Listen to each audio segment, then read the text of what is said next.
It's time to get up. All right, I'm up.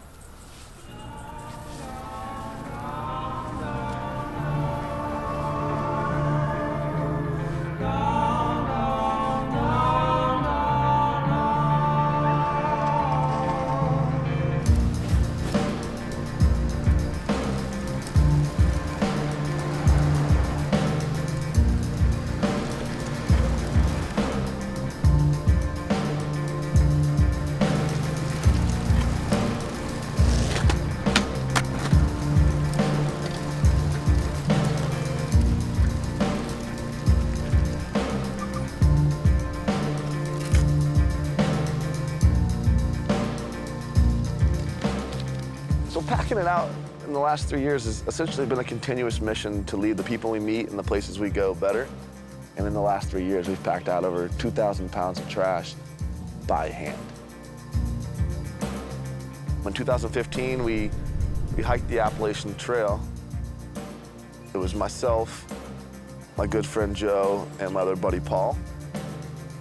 And then in 2016, we did it again on the Pacific Crest Trail, where Paul and myself walked from the border of Mexico to Canada, cleaning up trash.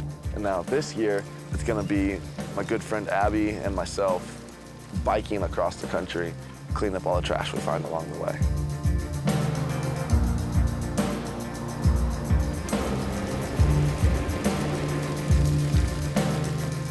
I've done like 50 Ks on a fixed gear, but I've never done bike touring or really done much with a bike with gears. So it's definitely interesting getting used to that, and the legs have held up better than I thought. It's a 4,700-mile trip. More than the length across the country, because we're not taking the short route, we're actually taking the scenic route. And by taking the scenic route, we're gonna clean up these scenic areas that we see. We've cleaned the 2 first national scenic trails in our country, and those are pretty remote trails. We're gonna try and bring it closer to home and clean up these areas that are closer to big cities and areas that people value, but that are being loved to death, like many of our scenic places.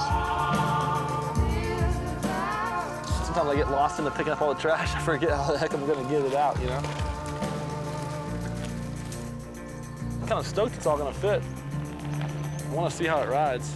Bombing hills at 40 miles an hour with trash on the sides.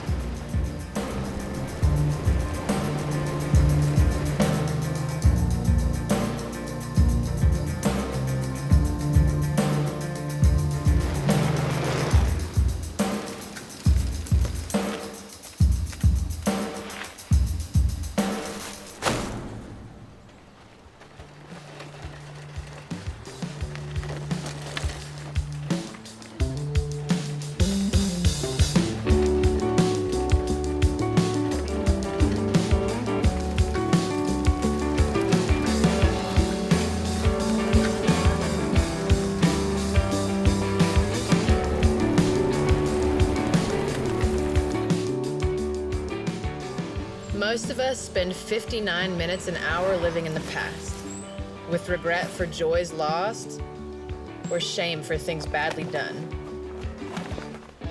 Yet the past has gone beyond prayer, and every minute you spend in the vain effort to anticipate the future is a moment lost. There is only one world, the world pressing against you at this minute. There is only 1 minute in which you are alive, this minute, here and now.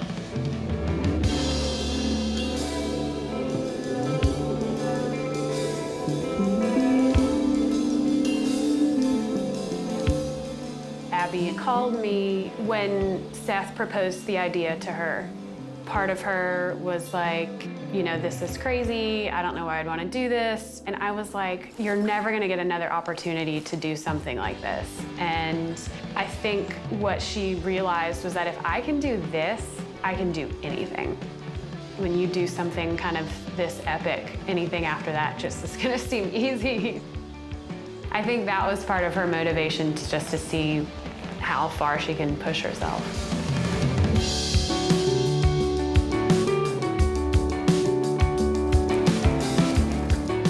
First storm, we're about to get smashed. Hey, it's Abby and Seth. and it's about 6:30. A storm's coming through. What's happening, Abby? It's raining. I've been playing in the outside for a long time and have always been called a tomboy or things like that. I think that's ridiculous. I think that the outdoors are for everyone, and it's helped me as a woman feel more confident. She doesn't like to wear a lot of makeup and dresses and things like that all the time, and I don't think that that should mean that you're a tomboy. I think that just means that you're a strong woman who likes to be outside, so just kind of breaking down those stereotypes. I belong to a cynical savior.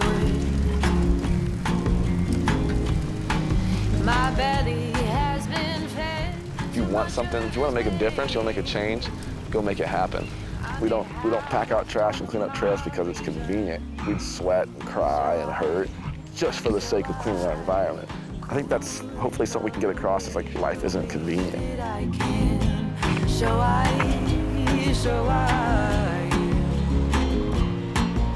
rest, stay awake, I'm fine. Gotta rejuvenate my mind. Look at this campsite. We were hoping to get to camp and chill. This is what we're gonna do for the next little bit. Let's clean up all this stuff.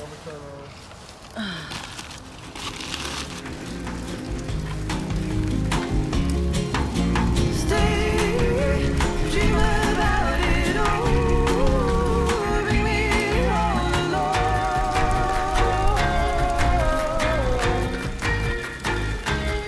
You are your soul, spirit, body.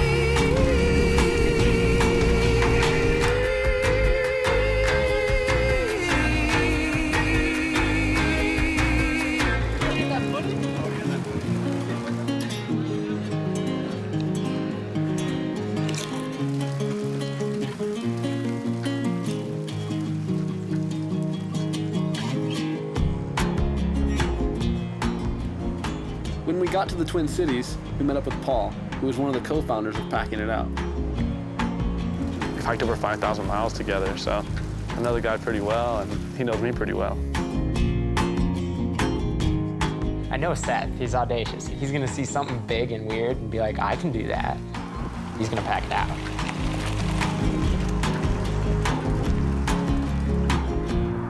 The entire trail? Yeah. I had a kick in my head. I took 18 pounds for like 10 miles. I think what might hold us back from taking our passions outside of our bubble is that we're afraid of the negative consequences. Being negative is the easiest thing in the world, even because it's so easy to find bad. Like, find the positive reason to get out of your bubble. And for me, it's like, yeah, dude, we're gonna get criticized for what we're doing, but the positive side is, like, we're making a huge difference. He's so positive that sometimes it's sickening. It's like, dude, just give me a minute to like suffer through this and like feel down on the world, and then hit me with your positivity. Oh my goodness. Good job. 27.8. 209.4. Thanks everyone for coming out to Gear Junkie headquarters and helping clean up the Greenway.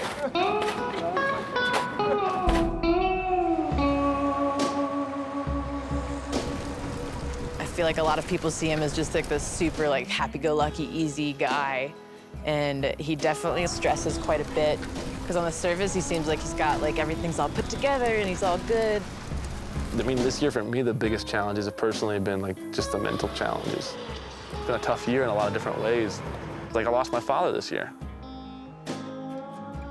That was like in the heat of planning for this year's trip. I want to be present, but it's like I want to go be with my family, and I also want to mourn my father's death. The way he lived his life was so insane. Like, if he could fit all the badass adventures in one day, it was a good day for him. It's like a thunderstorm. It's really cool to see from a distance, right? It's like, man, fuck, just everything's going down. But then when you're in it, it's like, holy shit, this is too much. I can't handle this. I think that's kind of the way I am. Like, I'm too much for some people.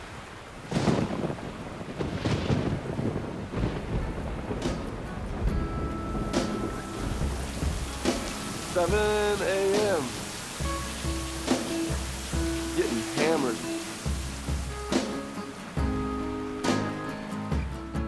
Low points are usually you're super hungry, you're cold, and you haven't figured out where you're sleeping yet that night. When he gets like super stressed, I'm always like, dude, just calm down. It's a simple task. We just need to find somewhere to sleep tonight. It's fine. So we're in Wyoming. At Muddy Gap Junction. And if you want to see what our campsite looks like. Yeah. Here we are. Cost us $10 to sleep here in the dirt. But it'll do.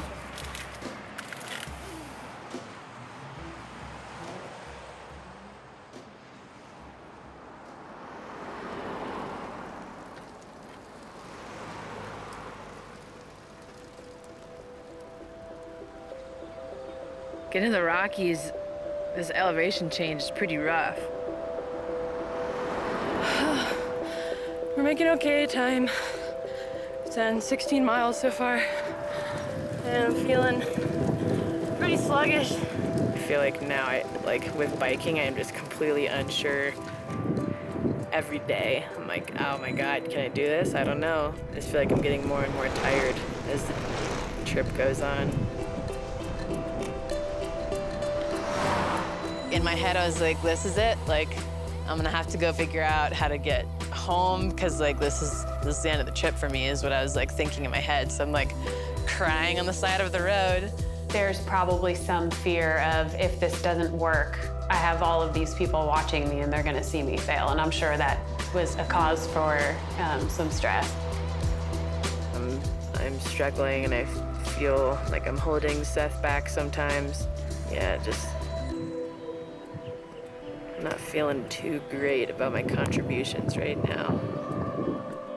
She usually will have this moment of a breakdown, and then she just needs to be on her own and have some quiet time, and she'll get back to where she was. I don't know, find some leftover things inside myself that are gonna power me through this trip.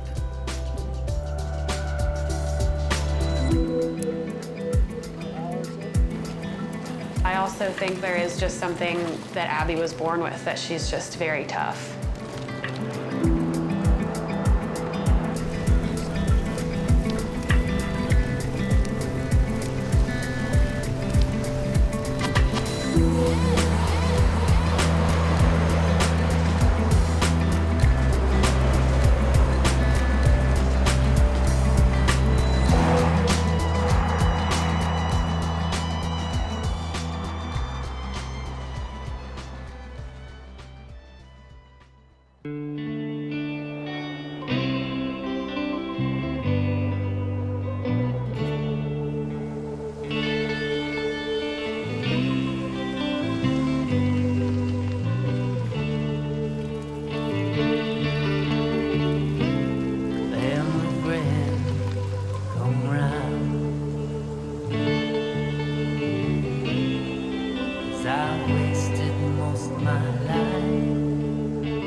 People always come up and wonder what we're up to. See some dirty people sitting on the corner with these loaded bikes, you know. It always seems to be a good start of a conversation. We actually started down the Cumberland Island about 4 months ago. Yeah. She asked if she could help us, and we didn't need anything, but we did tell her where we were gonna go camping that night. So when we finally got to camp a couple hours later, she was there waiting for us. Oh, trail magic is incredible. She got a steak with a big salad and potato, got Abby a bison burger, got us a couple 6-packs of beer, and got us firewood, and we never even asked for it. And that was, she said, yeah, no problem, cool, thanks, bye, and just drove off. People are incredible. You want to show gratitude, but like, how can you show more gratitude than they just showed you? All you can say is thanks. You know, rejuvenates that faith in humanity that people are incredible. I love food so much.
once-in-a-lifetime thing. We don't have control over what's about to happen, which is super sick. So we lucked out. An old gentleman on a ferry in Michigan gave us these glasses, so we've been carrying them Literally since then months ago. in preparation. We told him where we were going. He says, you're going to see the eclipse. You need sunglasses. The cat The moon is eating the sun. Look at it. That'd be a good little spire over there. Little Cheshire cat, Grant. I'm going to see something magical happen. I want to see if we see animals come out. Dude. The light's so weird. Brrr. This is what nuclear winter's like.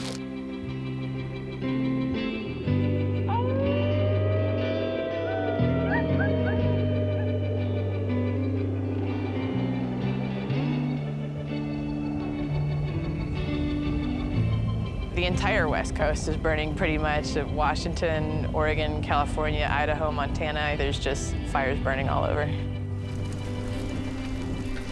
The smoke is pretty bad.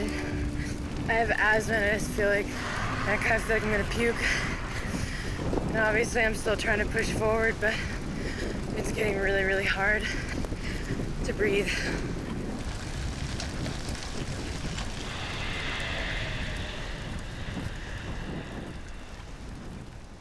I'm not thinking about the end. On the Pacific Crest Trail, I didn't think about the end. I really do stay present. Like, I just get tunnel vision, right? Like, being here, being right now, to me, that's so incredible. I don't think that I'll feel like, the end's in sight until I'm like coasting down into Seattle. Like, for the next 30 minutes, you're just heading down the mountain. And nothing touches that. Nothing touches that feeling of just bombing a hill. It's almost like a drug, and people are pursuing that high of having these excellent adventures outside. Guess what time it is? Time to go to Seattle.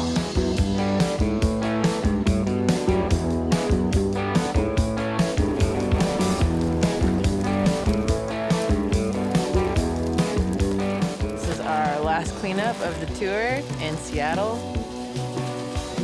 Leaving places better and knowing that we were going to clean up trash across the country, kind of like on those days that were really rough, like kept us going, knowing that people cared about what we were doing.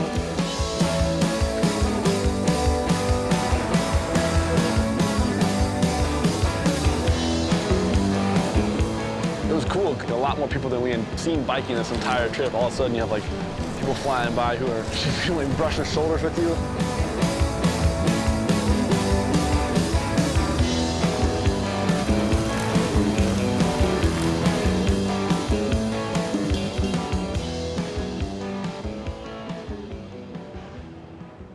There were parts on this trip where I didn't think that I would make it this far, times that I wanted to go home. Everything that could have gone awry, like, somehow corrected itself. Made it.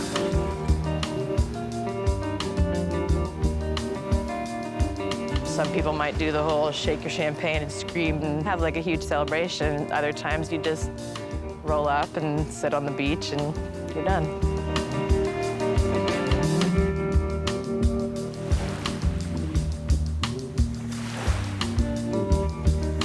When you finish, it's over. Like, you're sad, you're stoked, like, you're everything. And I mean, that's why I call it a trip of a lifetime, because it's with you. Like, you have to digest that for the rest of your life.